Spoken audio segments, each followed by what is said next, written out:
Getting traction on social media when you're not paying to be boosted in front of people can take a while, and this is because the platforms with the algorithms, they want to see that you prove consistency.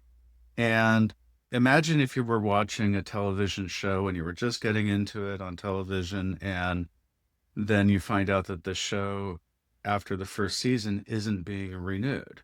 Well, you've invested time in watching the show, you get excited about a storyline, a plot, and then you find out that it's going to be incomplete. It's never going to be finished.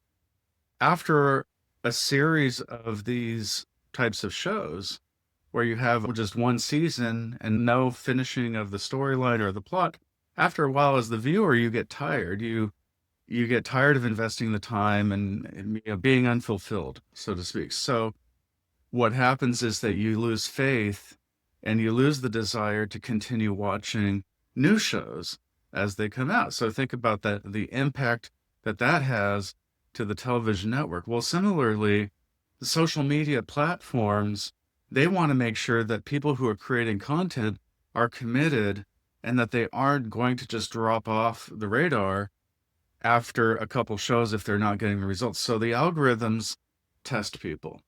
And depending on the saturation of the industry or topic that you're speaking about, it's going to be a little more difficult to go through the testing because you have to prove yourself longer. And typically, YouTube, it used to be 1 year before they would open up the audiences. And now it's taking a little bit longer. In social media, Facebook even, and in some cases, it's now taking up to 2 years.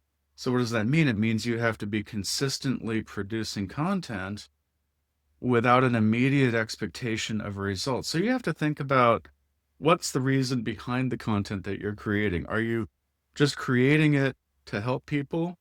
If so, that's really the proper reason, doing entertainment or actually providing value to people. You want to prove to the platforms, to these algorithms, that you're not just in it for a quick dollar, because that's not the philosophy, that's not the vision or the purpose behind the platform. So you've got to understand what they're expecting and what they want in order to receive the rewards that'll be coming down the road. I'm your Santa Barbara web guy, and I'll see you next time. Take care.